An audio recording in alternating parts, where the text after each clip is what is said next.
Como decía nuestro hermano Alberto, es un gozo, es un privilegio poder estar aquí en este edificio y allá en tu casa, adorando juntos a nuestro Señor y Salvador, dándole a Él el honor, la gloria, el poder, la alabanza que solamente Él merece. Vamos a leer Romanos capítulo 8, los versículos 28 al 30. Es un pasaje muy conocido de las Escrituras y yo les ruego a Dios que tú lo escuches hoy como si fuera la primera vez. Y sabemos que para los que aman a Dios, todas las cosas cooperan para bien, esto es, para los que son llamados conforme a su propósito. Porque a los que de antemano conoció, también los predestinó a ser hechos conformes a la imagen de su Hijo, para que Él sea el primogénito entre muchos hermanos. Y a los que predestinó, a estos también llamó. Y a los que llamó, a estos también justificó. Y a los que justificó, a estos también glorificó. Si pedimos a un grupo de creyentes que escriban una lista de sus pasajes favoritos, yo estoy seguro que Romanos 8:28 estaría en la mayoría de esas listas. Este es probablemente uno de los textos que citamos más a menudo cuando tenemos que traer consuelo a un creyente en medio del dolor y de la aflicción.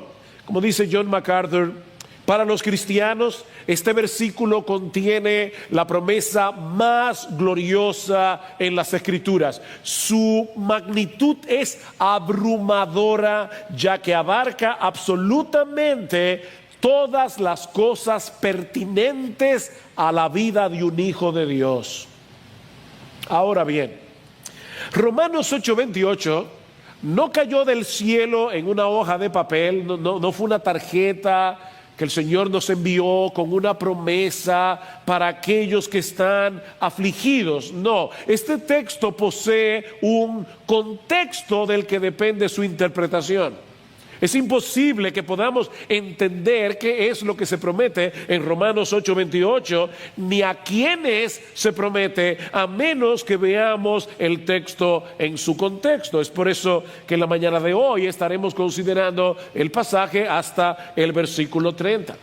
Y ha sido mi oración al Señor en esta semana que Él venga por medio de su Espíritu y nos ayude a escalar esta montaña para que podamos respirar aire fresco en medio de esta pandemia. Y para aquellos que viven aquí en la ciudad capital, para que podamos subir por encima de Duquesa y podamos de verdad respirar aire puro en la mañana de hoy. Hay al menos 3 enseñanzas que nosotros podemos derivar de este pasaje. La primera es que los cristianos tenemos la certeza de que el Dios soberano gobierna todas las cosas para nuestro bien. Vean una vez más el versículo 28. Y sabemos. Pablo no nos dice aquí que los cristianos nos amparamos en la probabilidad de que tal vez todas las cosas obren para nuestro bien, o que nos ilusiona pensar que eso pudiera ser así, o que tenemos el presentimiento de que tal vez será de esa manera. No, mis hermanos. Lo que él dice es que eso es algo que todos los creyentes sabemos. Aunque lamentablemente tengamos la tendencia a olvidarlo de vez en cuando, o tal vez más a menudo de lo que debiéramos. ¿Y cómo lo sabemos? ¿Qué es lo que sabemos? Que Dios usa todas las cosas que ocurren en su creación, en toda su creación, para que obren para nuestro bien. Por supuesto, eso presupone que nuestro Dios gobierna todas las cosas, porque de lo contrario Él no pudiera prometernos algo así. El que no gobierna todo, a final de cuentas no puede estar seguro de nada. El que no lo gobierna todo, a final de cuentas, no puede estar seguro de nada. Como hemos visto en estos días, un pequeño virus invisible puede paralizar el mundo, puede frustrar todos nuestros planes. Ahora, eso no quiere decir, lo que Pablo está diciendo aquí no es que todas las cosas que ocurren en el mundo sean buenas en sí mismas. No, Pablo no está diciendo eso. Porque en este mundo caído ocurren muchas cosas que no son buenas. El pecado nunca es bueno, ya sea nuestro pecado o el pecado de otros. Las artimañas del diablo nunca son buenas. Recuerda, mi hermano, que esta creación fue maldita por la rebeldía de Adán, y eso nos expone a muchas cosas que no son buenas en sí mismas, como vimos la semana pasada. Es por eso que gemimos junto a la creación, esperando ansiosamente la restauración de todas las cosas. Pero, y este es un bendito, glorioso pero hay un Dios en los cielos que lo gobierna todo, desde las cosas más grandes hasta las más pequeñas, y Él hace que todo lo que sucede en este mundo en general y en nuestras vidas en particular obre para nuestro bien. Un químico farmacéutico puede tomar sustancias que son venenosas en sí mismas y mezclarlas con tal maestría y en su justa proporción que produzca una medicina potente para curar y no para hacer daño. Bueno, ¿cuánto más nuestro Dios? ¿Cuánto más nuestro Dios? Él posee toda la sabiduría, todo el poder que se requiere para tomar eventos y circunstancias que pudieran ser para nuestro mal y tornarlas para nuestro bien. Eso incluye las aflicciones de todo tipo. Vimos la semana pasada, Romanos 8:17, dice que los que padecen con Cristo serán glorificados con Él, y que las aflicciones del tiempo presente no son comparables con la gloria venidera que en nosotros ha de manifestarse. Eso incluye todo aquello que nos hace gemir, como vimos en el versículo 23. Eso incluye nuestros fracasos, eso incluye nuestras frustraciones. Miren, mis hermanos, eso incluye aún nuestro pecado y el pecado de los demás. Debo aclarar que el pecado sigue siendo malo. El pecado es algo que el creyente debe evitar a toda costa. Yo no estoy promoviendo aquí que tomemos a la ligera el pecado. Pero, mis hermanos, si el pecado estuviera fuera del control soberano de Dios, es imposible que se cumpla la promesa de Romanos 8:28. Miren, si Dios solo gobernara y controlara las cosas que se hacen bien en este mundo, entonces debemos llegar a la conclusión de que Él prácticamente no controla nada, porque en este mundo hay muchas cosas que se hacen mal, muy mal. Ayer hablaba con un grupo de hermanos en otro país y hablaban de cómo la corrupción seguía rampante. Es increíble que en un tiempo de pandemia las autoridades todavía estén pensando en ellas mismas. El pecado sigue siendo pecado y Dios no es autor de pecado, pero el pecado no está fuera de su control soberano. Mis hermanos, todas las cosas en Romanos 8:28 significa exactamente eso: todas las cosas. Todas las cosas. No hay absolutamente nada que esta promesa no abarque. Pensemos por un momento en la historia de José en Egipto. Sus hermanos lo vendieron por envidia. Eso fue pecaminoso. La esposa de Potifar se enamoró de él, más pecaminoso. Luego lo acusó falsamente de haberla intentado violar, mucho más pecaminoso. Y José termina en la cárcel por varios años. Pero ¿qué les dice José a sus hermanos al final de la historia? Génesis capítulo 50, versículo 20. Vosotros pensasteis mal contra mí, mas Dios lo encaminó a bien. ¿Ven ustedes aquí Romanos 8, 28 en operación? Ustedes pensaron mal contra mí. El pecado de los hermanos de José fue pecaminoso. Los hermanos de José fueron responsables de su maldad. Pero sin saberlo, ellos estaban cumpliendo el perfecto plan de Dios. Si esto es un misterio, no trate de desentrañarlo, pero es lo que la Biblia nos revela. El ejemplo más extraordinario de esto es el de nuestro Señor Jesucristo. La condena y ejecución de nuestro Señor es el pecado más horrendo que alguna vez se haya cometido en toda la historia humana. Pero ahora escuchen la perspectiva que los creyentes del primer siglo tenían de este evento. Hechos capítulo 4, versículo 27. Ellos están orando al Señor y dicen: porque verdaderamente se unieron en esta ciudad contra tu santo Hijo Jesús, a quien ungiste Herodes y Poncio Pilato con los gentiles y el pueblo de Israel. Todos ellos fueron culpables de su pecado. Pero ahora escuchen, todos ellos se unieron para hacer cuanto tu mano y tu consejo habían antes determinado que sucediera.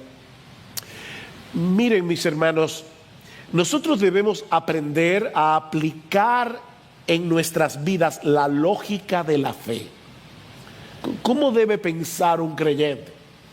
Pues un creyente debe pensar de esta manera: si Dios es soberano y todopoderoso y lleno de sabiduría, y nos ama con un amor eterno e inmutable al punto de haber entregado a su propio Hijo para salvarnos, debemos creer que todo lo que Él decreta para nuestras vidas es para nuestro bien, aunque no podamos entenderlo de este lado de la eternidad. Romanos 8:32, que vamos a estudiar, si el Señor lo permite, la semana que viene. El que no eximió ni a su propio Hijo, sino que lo entregó por todos nosotros, ¿cómo no nos concederá también con Él todas las cosas?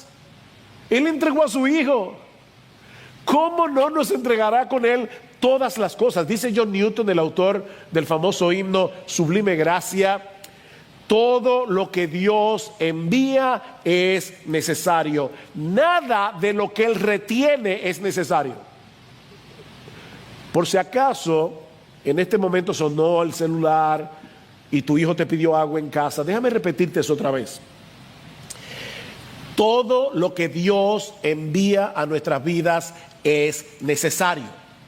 Nada de lo que Él retiene es necesario.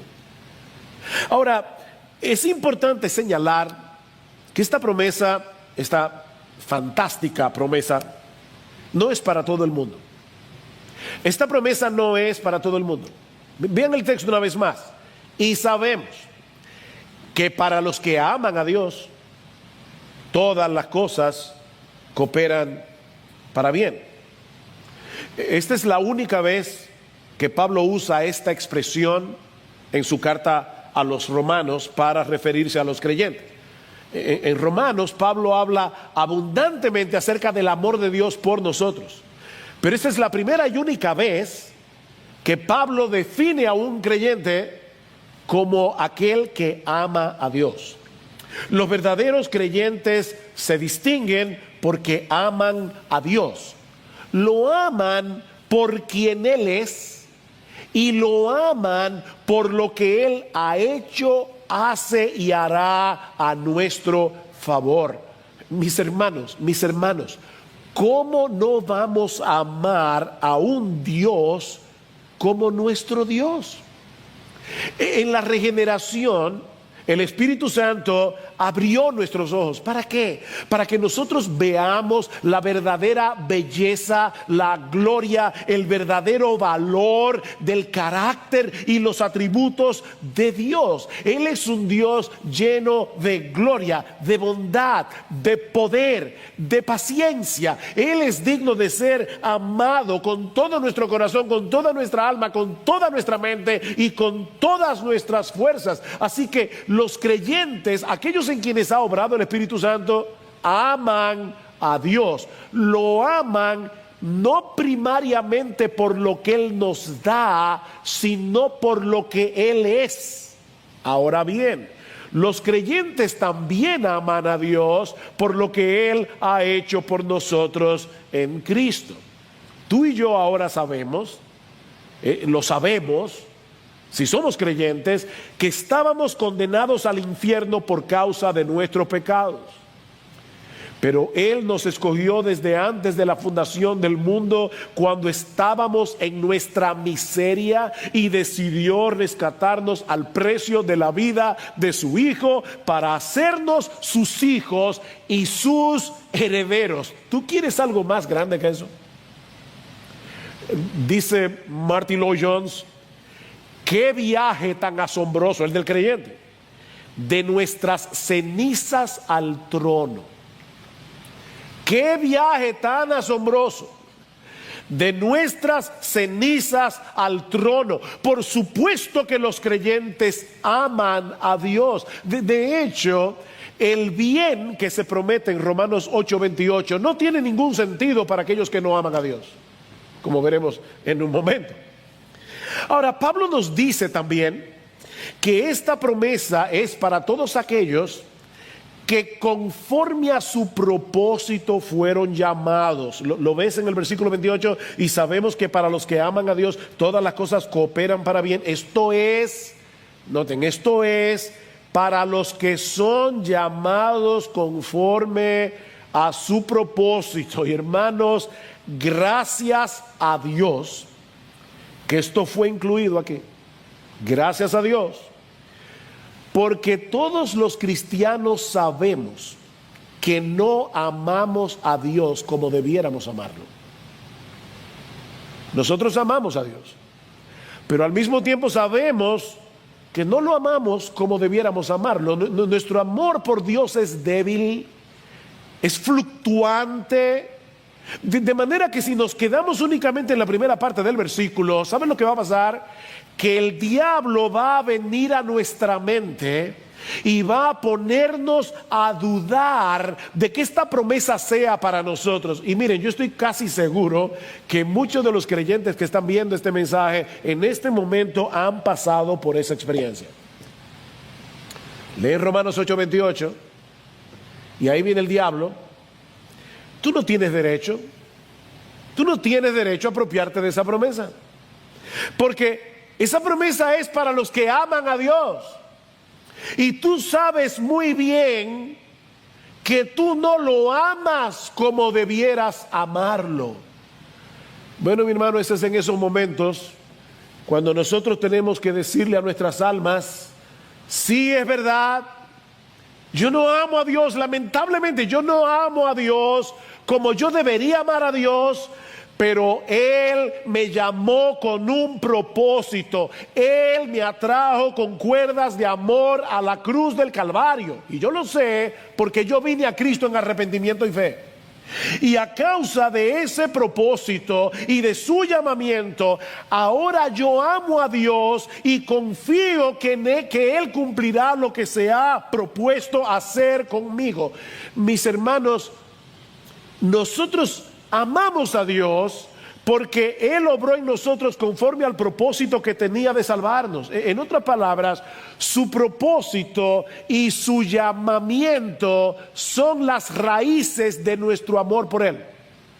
Su propósito y su llamamiento son las raíces de nuestro amor por Él. Y la razón última por la que Romanos 8:28 se va a cumplir en nuestras vidas. ¿Qué dice Juan en su carta? Primera de Juan 4. En esto consiste el amor.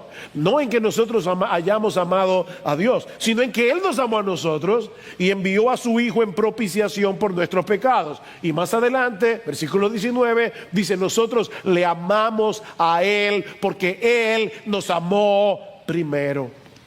Así que, una vez más, ¿cómo funciona la lógica de la fe? Bueno, de esta manera: como Dios me llamó con un propósito en mente, yo puedo confiar en que todas las cosas que ocurran en mi vida serán para mi bien, porque en última instancia esa promesa no depende de mi amor, sino del propósito de Dios. Mi amor puede ser fluctuante, pero el propósito de Dios es invariable y eterno. Esa es la lógica de la fe. Sí, esta promesa es para los que aman a Dios, pero nosotros amamos a Dios porque Él nos llamó conforme a un propósito. Dios nos llamó conforme a un plan, y ese plan se cumplirá no solo a pesar de las cosas que ocurran en nuestras vidas, sino por medio de esas mismas cosas que, de ser posible, las evitaríamos a toda costa. ¿Y cuál es ese propósito? ¿Qué era lo que Dios tenía en mente al escogernos para salvación? Bueno, eso nos lleva a la segunda enseñanza de nuestro texto, y es que el propósito eterno de Dios es hacernos semejantes a su Hijo. Ese es el propósito. Ese es el bien de Romanos 8:28, versículo 29. Porque, aquí está la explicación: a los que de antemano conoció, también los predestinó a ser hechos conformes a la imagen de su Hijo, para que Él sea el primogénito entre muchos hermanos. Ese es el bien, ser como Jesús. Dios usa todas las cosas que ocurren para lograr ese propósito en los creyentes, porque Él nos predestinó a ser hechos conformes a la imagen de su Hijo. Por eso decíamos hace un momento que el bien del que se habla en Romanos 8:28 no tiene ningún sentido para aquellos que no aman a Dios. ¿Cómo puede una persona que no ama a Dios sentirse entusiasmado con la idea de ser hecho como Jesús? Eso solo tiene sentido para alguien que ha sido regenerado por el poder del Espíritu Santo y por esa razón ama a Dios.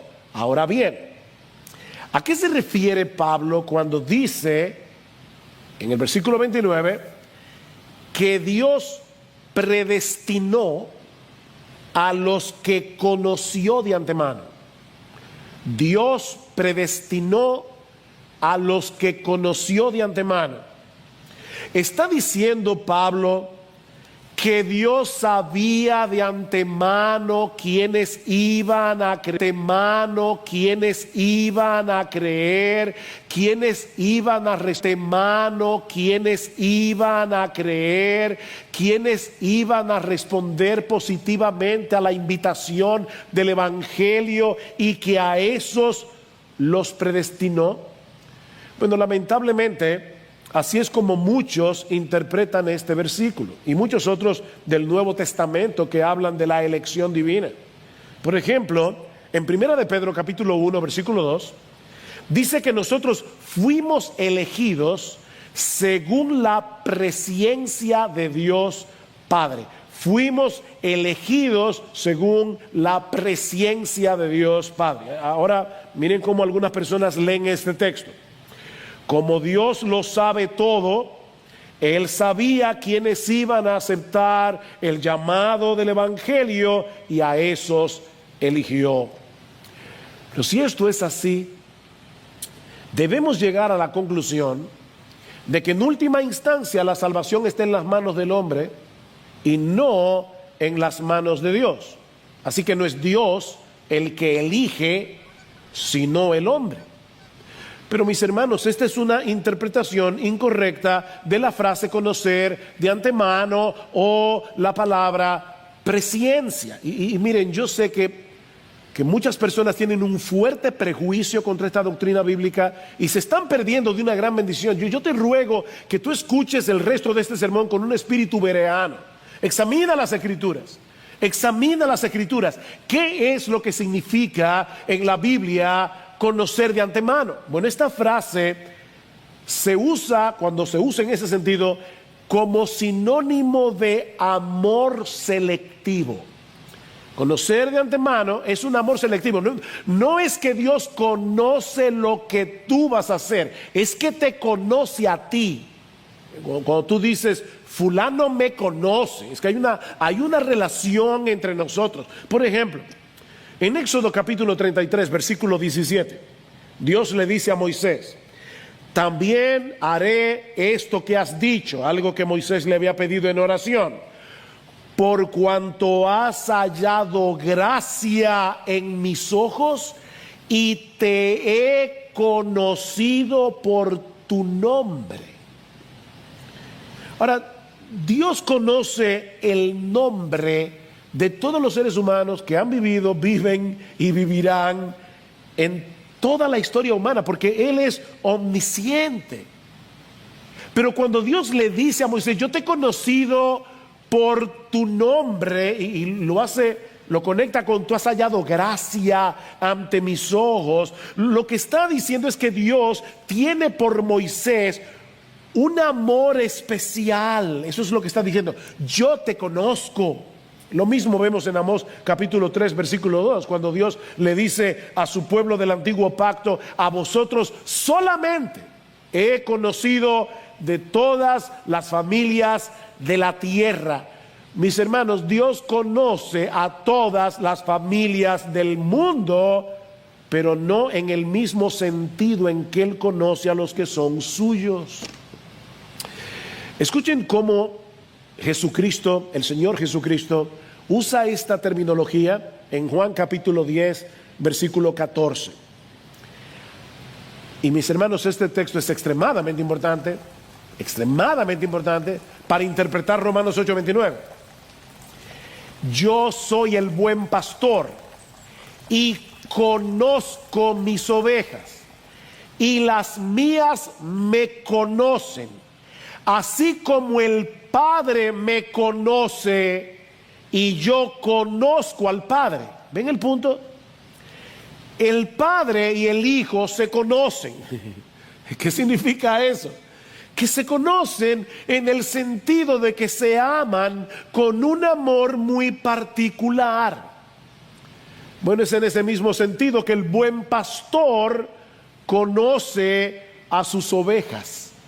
Cristo no conoce a todo el mundo como sí conoce a los que son suyos. ¿Recuerdan Mateo 7:23? Apartaos de mí, hacedores de maldad, yo nunca os conocí.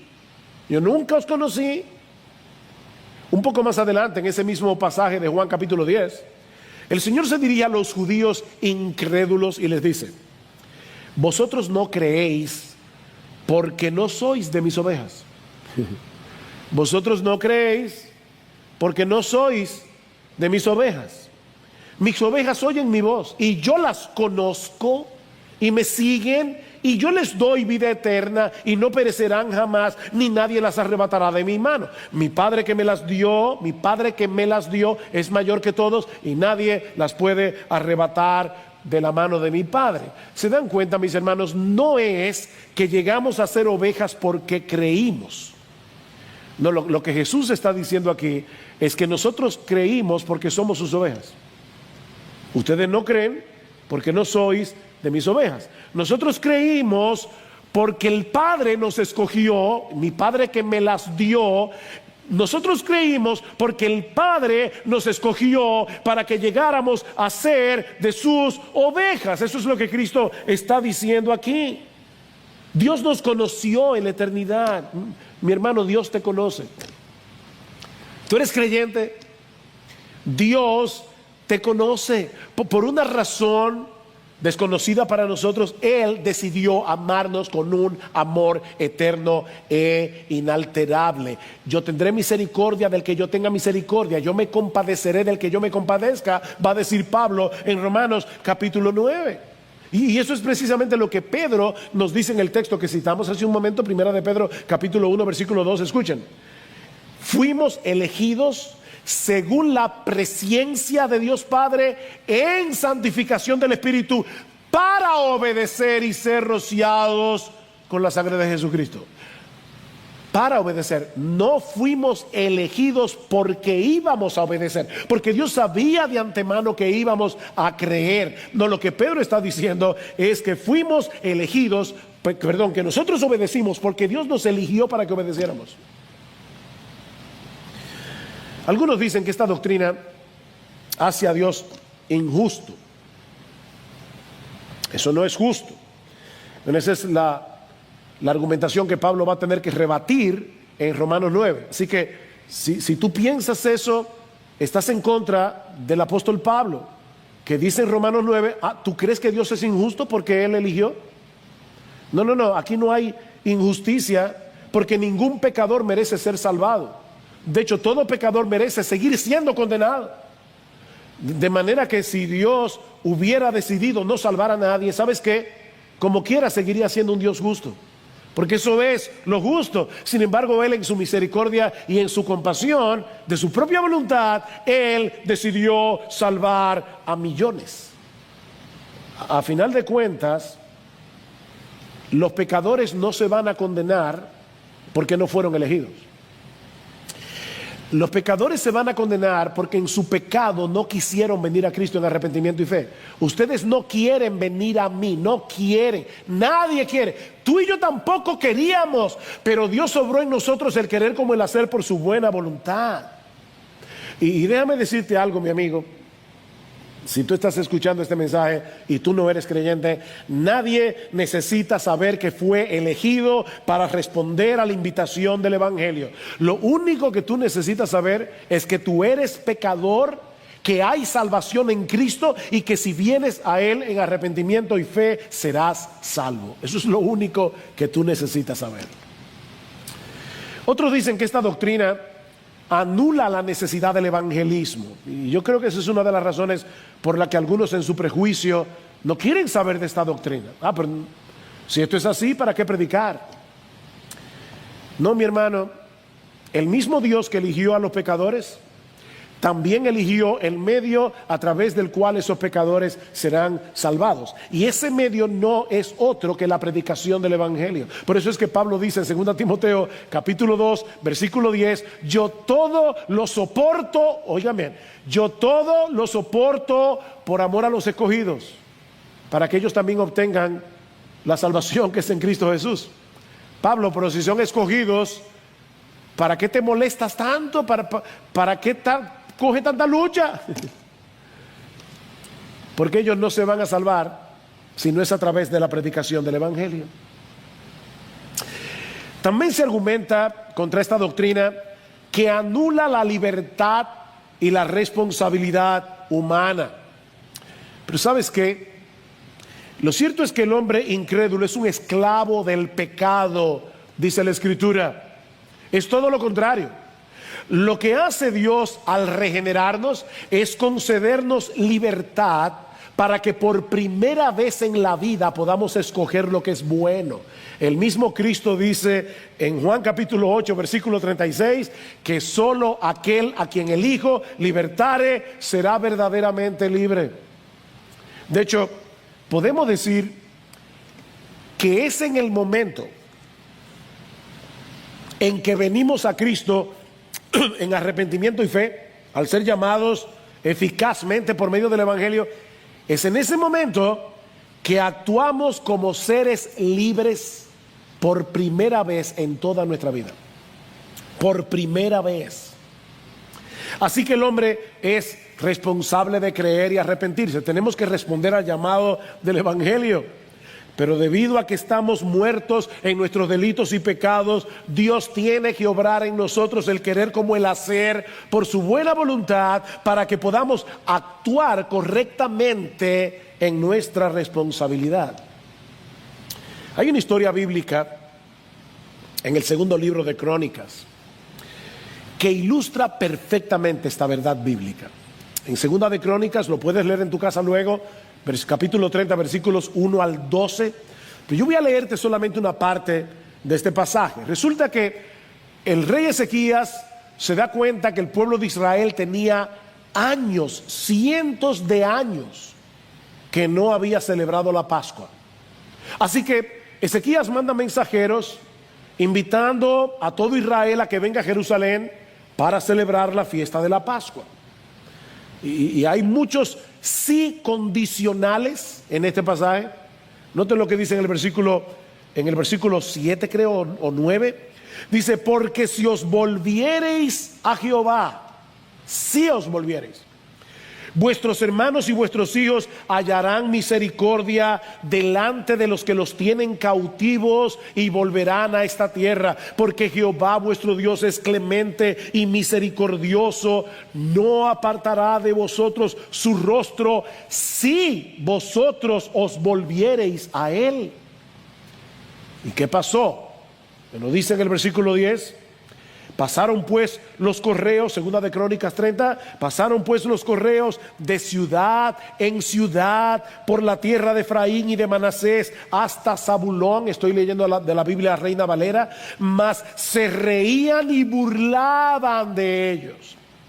Con todo eso, algunos hombres de Aser, de Manasés y de Zabulón se humillaron y vinieron a Jerusalén. Que bien, había una condición: si ustedes se vuelven, Dios tendrá misericordia.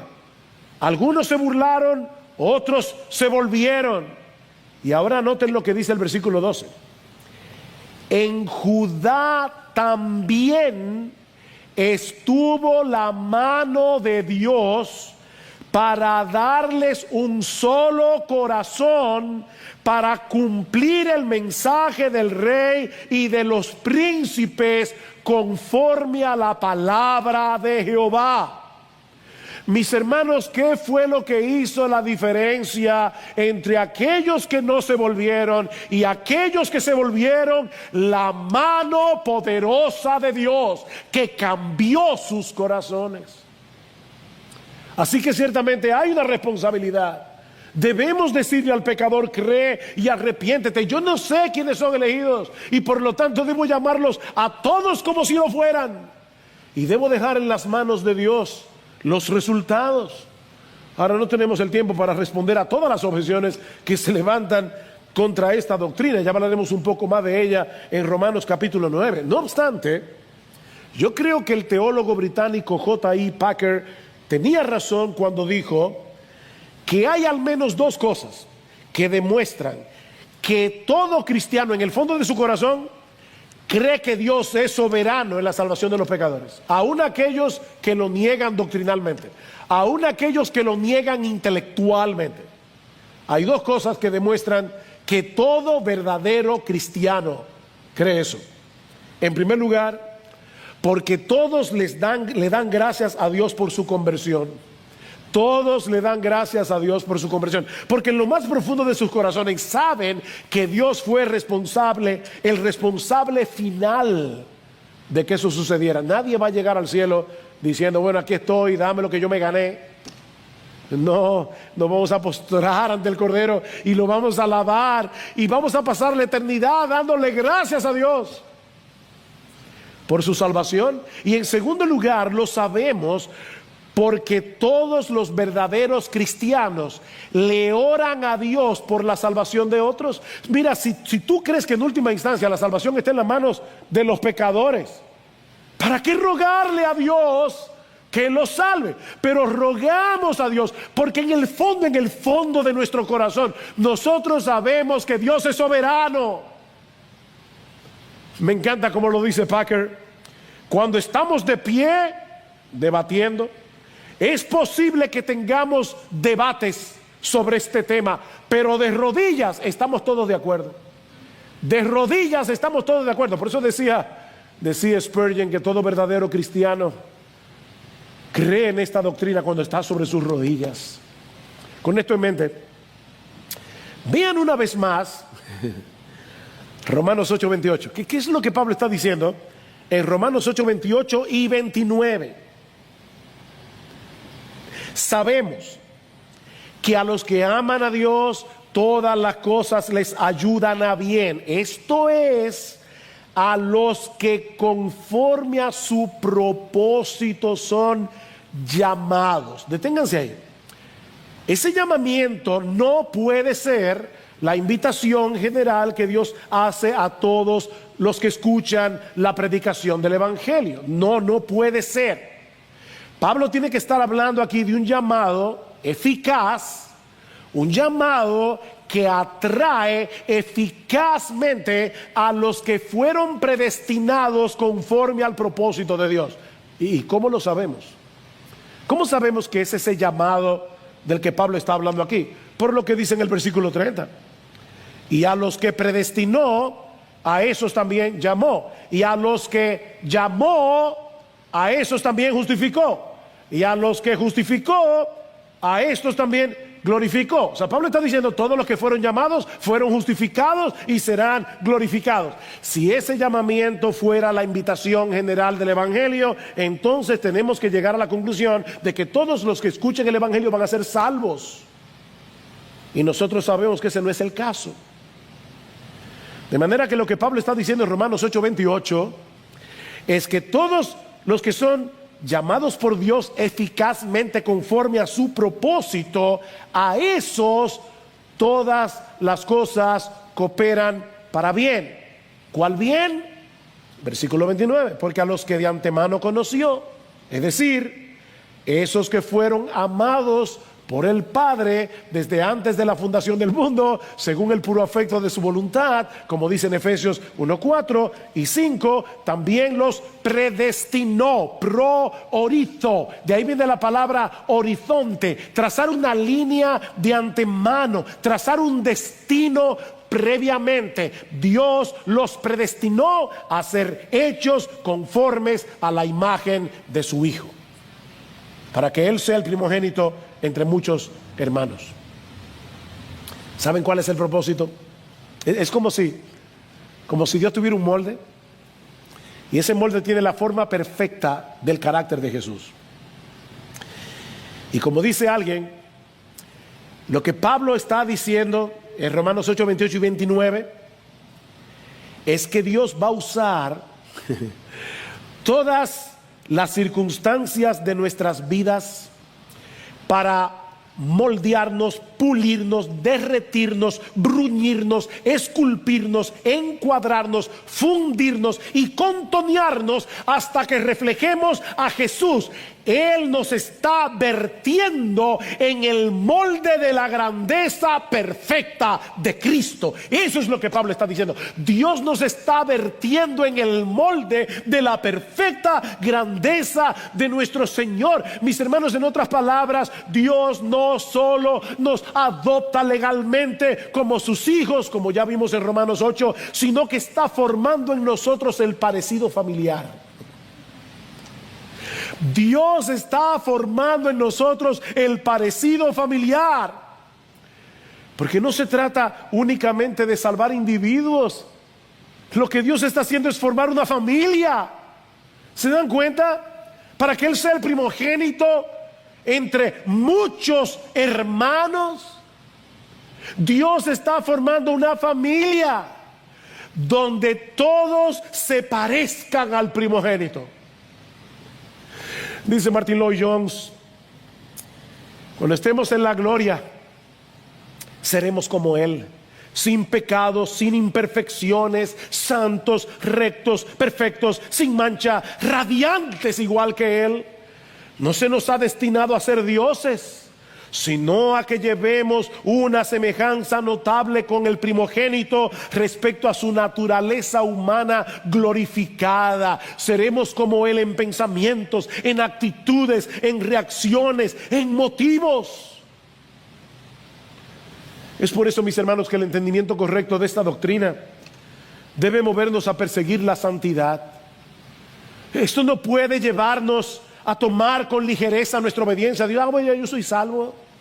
Mira, si tú piensas así, tú no eres cristiano y vas camino al infierno, porque Dios nos predestinó a ser hechos conformes a la imagen de su Hijo. Ningún verdadero cristiano puede tomar con ligereza el pecado. Hay una lucha en nuestro corazón. Mira, mi hermano, si creemos que el propósito eterno de Dios al salvarnos era hacernos como Jesús, ¿cómo vamos a tener en poco la lucha contra ese pecado que nos hace tan diferentes a Él?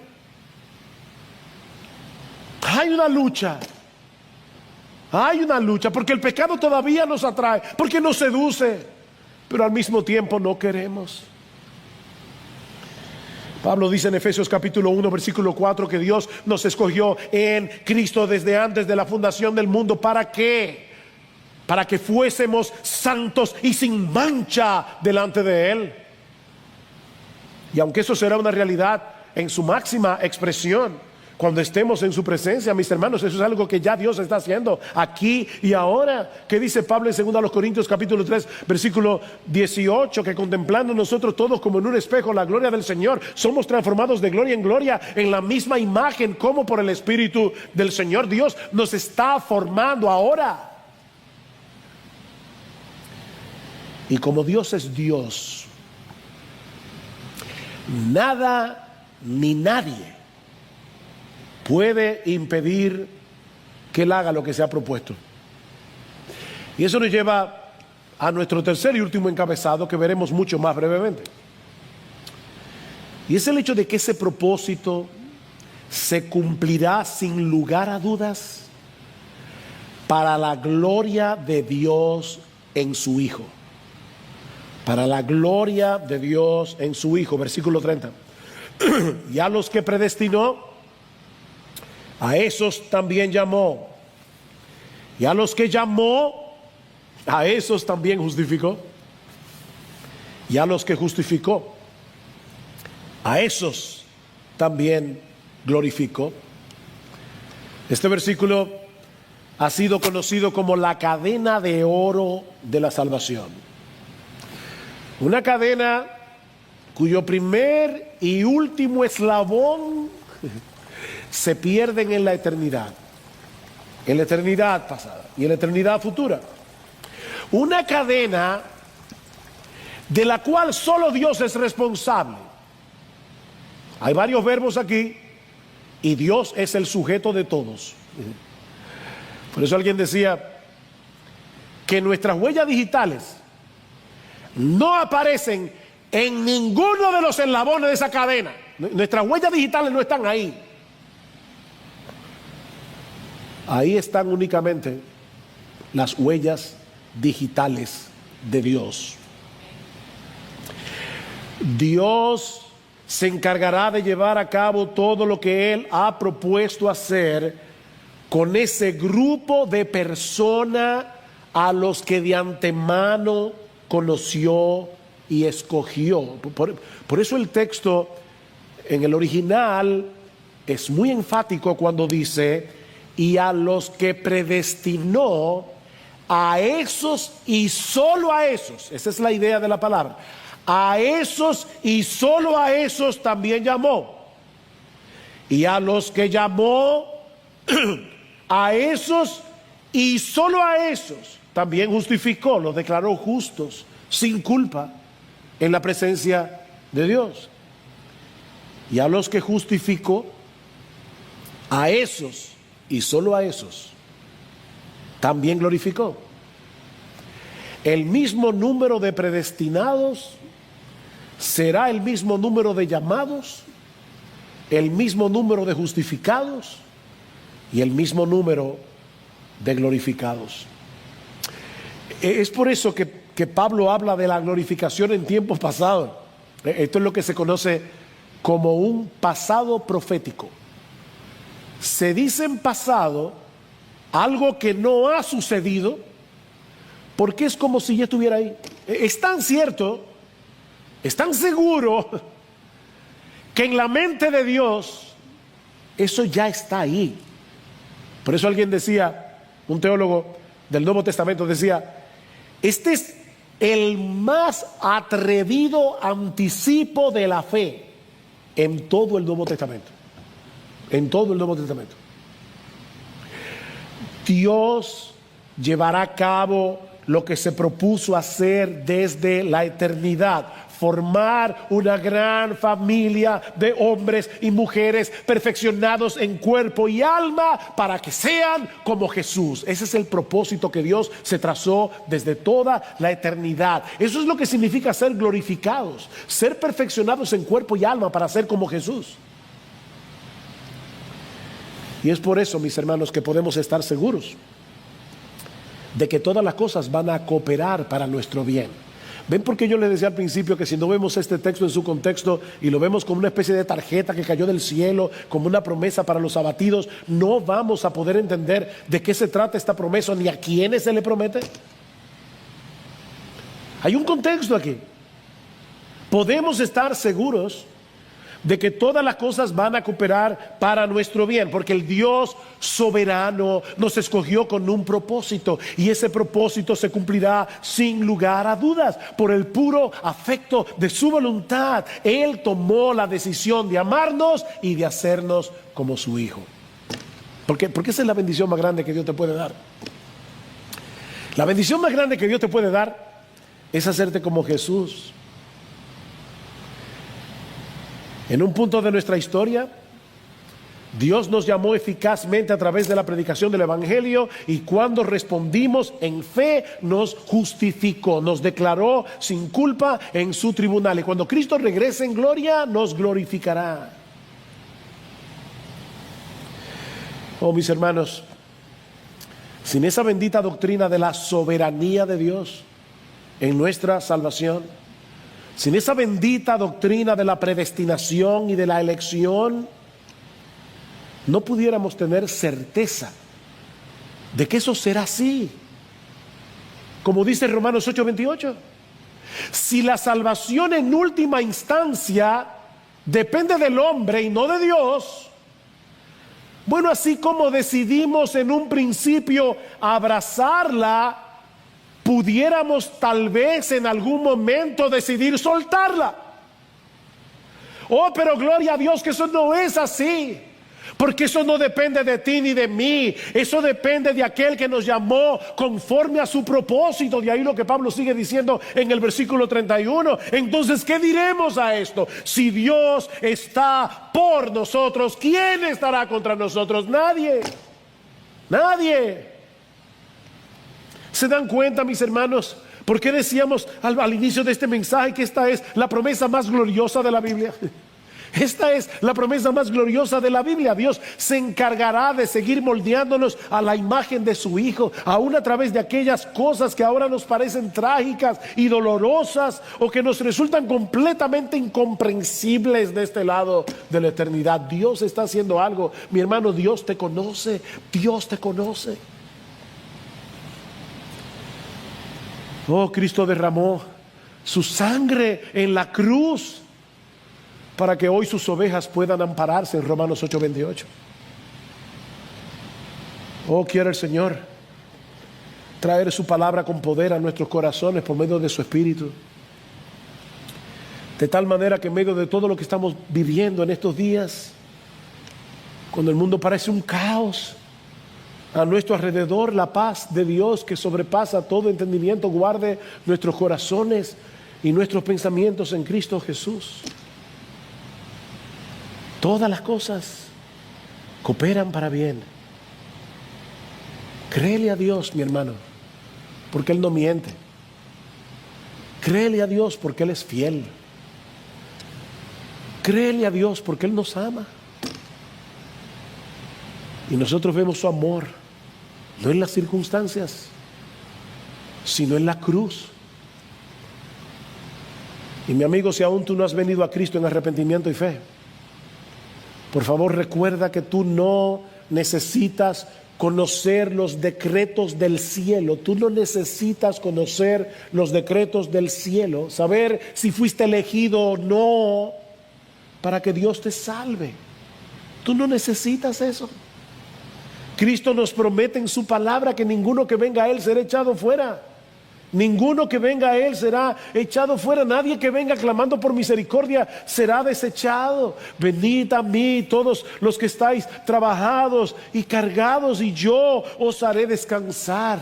Yo soy el pan de vida. El que a mí viene nunca tendrá hambre, y el que en mí cree no tendrá sed jamás. Amigo, aférrate a esa promesa de nuestro precioso, bendito, glorioso, magnífico Salvador.